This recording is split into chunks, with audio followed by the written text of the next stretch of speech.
Friends, welcome back to our channel. Hi అండి. మనం last డిఎస్సిలో బయాలజికల్ సైన్స్ బోధనా పద్ధతులలో మనం కొన్ని బిట్స్ అయితే ప్రాక్టీస్ చేసాము. సో దేంట్లో చేసామంటే మనం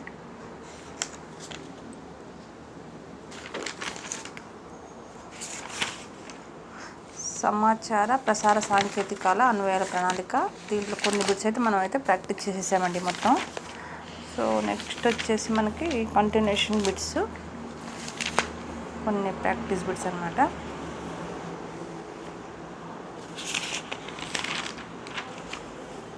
సో ఫ్రెండ్స్ చూడండి, ఫస్ట్ బిట్ వచ్చేసి ఉపాధ్యాయుడు విద్యార్థి గమ్యాలను చేరుకోవడానికి ఉపయోగపడే మార్గం అంటే విద్యా ప్రణాళిక.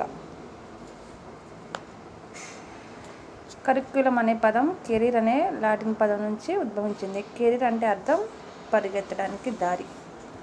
ఉపాధ్యాయుని పర్యవేక్షణలో విద్యార్థులు నిర్వహించే కృత్యాల సముదాయమే విద్యా ప్రణాళిక నిర్వచించినది స్పియర్మన్. రాష్ట్ర స్థాయిలో విద్యా ప్రణాళిక అనేది దీని చేత రూపొందించబడుతుంది, SCERT.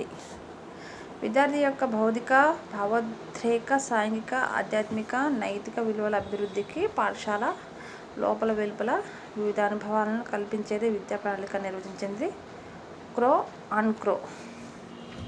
ఉపాధ్యాయుడు తనకున్న విషయ జ్ఞానాన్ని విద్యార్థులకు ఏ విధంగా సంక్రమింపజేస్తాడు? తరగతి బోధన ద్వారా. క్రింది వాటిలో విద్యా ప్రణాళిక అభివృద్ధి ఉపగమనాలు పైవన్నీ అంటే ప్రవర్తనవాదం, విషయ కేంద్రీకృత, నిర్మాణాత్మక.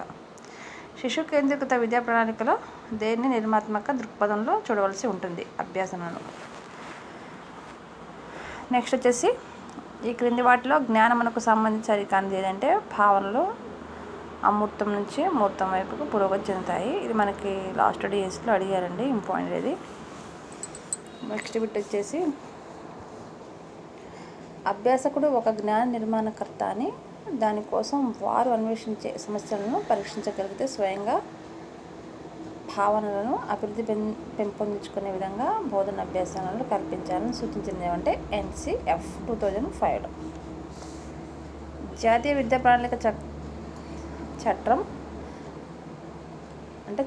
2005 ఏ నివేదిక ఆధారంగా రూపొందించడం జరిగింది? భారరహిత విద్య. ఈ క్రింది వాటిని జతపరచము. ఆన్సర్ వచ్చేసి ఏ వచ్చేసి C. Once upon a blue moon, సుకన్యాధార్. నెక్స్ట్ వచ్చేసి 2 వచ్చేసి ఏ. హ్యూమ్ అవర్ హమారా author. A doctor KT Abhaya. Exercising for good health అని చెప్పింది ఎవరంటే డి పారుల్ ఆర్సెత్.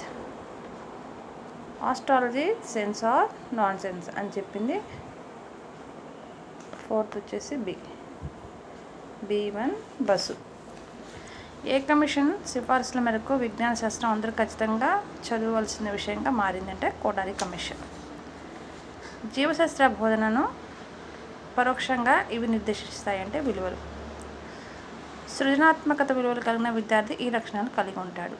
పైవన్నీ కలిగి ఉంటాడు అంటే స్వతంత్రంగా ఆలోచిస్తాడు, కొత్త విషయాలు సృష్టిస్తాడు, ప్రయోగాలను సమర్థవంతంగా నిర్వహిస్తాడు.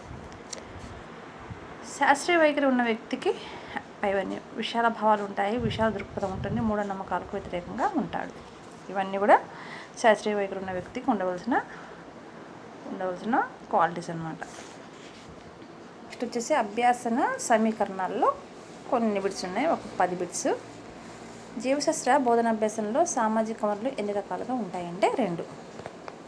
క్షేత్ర సందర్శన వల్ల కలిగే ప్రయోజనాలు పైవన్నీ అంటే ప్రత్యక్ష అనుభవాలు పొందుతారు, పరిశీలన శక్తి పెరుగుతుంది, విషయ సేకరణ, విషయ వర్గీకరణ, విషయ విశ్లేషణాత్మక శక్తి పెరుగుతుంది, క్రమశిక్షణ, సహకార భావం అలవర్చుకుంటారు.